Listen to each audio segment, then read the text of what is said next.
Hi, I'm Jack Bergstrom, and I did my assignment on video surveillance, or CCTV. First, we're going to look at the laws and guidelines associated with surveillance in the United States. There are many laws and regulations put in place to protect people from the invasion of their privacy. Security cameras are, for the most part, legal in the United States, provided they don't intrude upon a person's Fourth Amendment right to privacy. According to a Security Options article, An Easy Guide to Video Surveillance Laws, Security Options, the Fourth Amendment prohibits the government, including public schools, from conducting unreasonable search or seizures. Someone who is videotaped in public has no expectation of privacy and therefore hasn't been searched by having his or her image recorded. Also, video cameras aren't permitted in bathroom stalls, dressing rooms, locker rooms, changing rooms, or in someone else's house. These are examples of places where Fourth Amendment rights would be violated. Probably the most important regulation put into place is that access to video footage are not allowed to be viewed by third parties. For example, video footage of a school incident may be viewed by the parents and students of those involved and the school administrators. The biggest benefit of video surveillance is the ability to identify criminals caught on camera. Time and time again, the police have been able to identify criminals and track them down. If there is no witness, there is no other way to identify a criminal without video surveillance. Zoom technology allows the police to get a clear identity of the criminal. Because of this, cameras protect against property theft and vandalism. Surveillance cameras are used every day throughout the world to catch armed robbers, people vandalizing, and other criminals. This gives people a sense of safety. Instances where we benefit the most from surveillance is in abduction cases. Without video surveillance, police would have a much more difficult time tracking down abductions. There are many cases in our country's recent history where surveillance cameras played a huge role. One of the biggest cases of recent memory is the bombing at the Boston Marathon.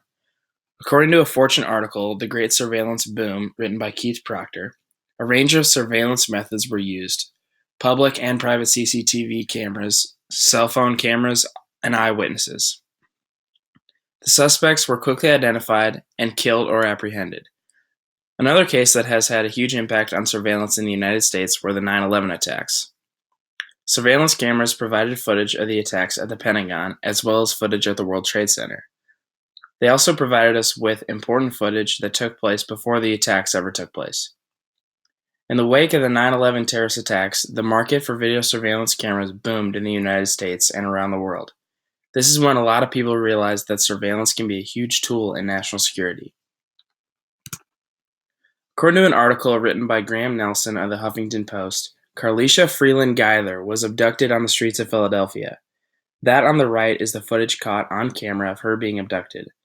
Within days, police were able to track her whereabouts to a shopping center in Jessup, Maryland, where her abductor was arrested and she was returned to her overjoyed family. This is just one of the many abduction cases where surveillance cameras saved the day.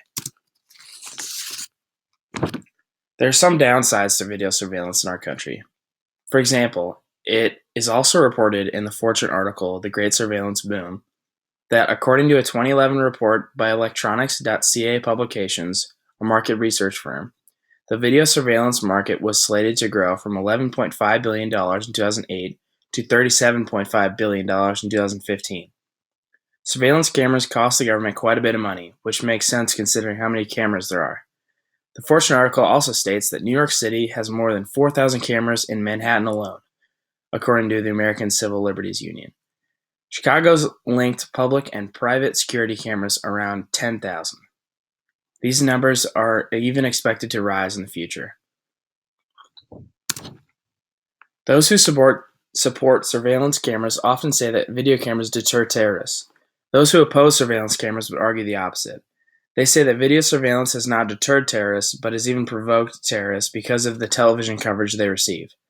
Terrorists have a goal of sending a message. By having videos of them bombing their target, they are getting the attention that they desired. The biggest problem with video surveillance is that footage is often abused. These cameras give governments the right to watch us, which most of the time is not a big deal, but if important information gets in the wrong hands, it could be catastrophic. Yes, surveillance cameras are very important in catching criminals and deterring crime, but it is important to note who is on the other end of the camera. Here's a video of some arguments of the debate on video surveillance.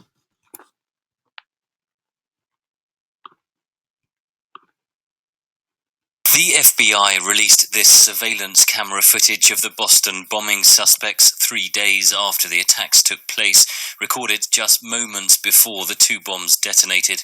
Peter J. Ahern, a former FBI special agent in charge, says surveillance cameras are now one of the primary tools of investigation.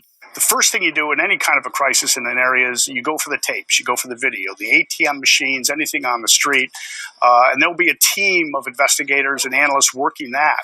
At the last count in 2007, Boston authorities say the city had 147 surveillance cameras in operation, not including private cameras, and more than 400 on buses and subways. Some are now calling for more, citing success stories from London, where surveillance cameras are everywhere.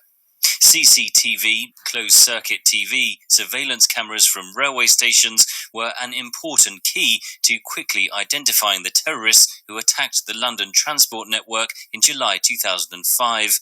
Conservative lawmaker Philip Davies calls them a crucial tool for security services and police. It's not just in identifying who was responsible for crime after the event, but sometimes for actually identifying where people are to try and prevent those people who you've identified at source, knowing where they are so you can cut them off if they are trying something out. Estimates put the number of surveillance cameras across Britain at between 1.8 million and 4 million.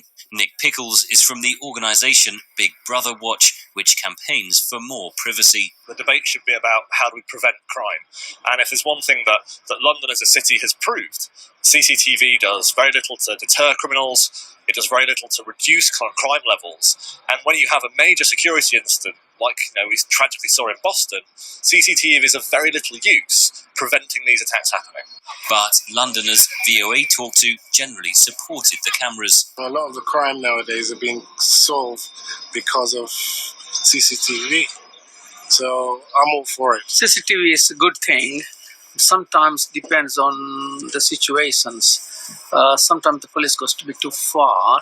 Boston investigators noted the critical role the public played in identifying the suspects. Richard Deslauriers is from the FBI's Boston division. For more than 100 years, the FBI has relied upon the public to be its eyes and ears. With the media's help, in an instant, these images will be delivered directly into the hands of millions around the world. Security services say that public vigilance remains the first line of defence in preventing terror attacks like those in Boston and London. Henry Ridgewell for VOA News, London.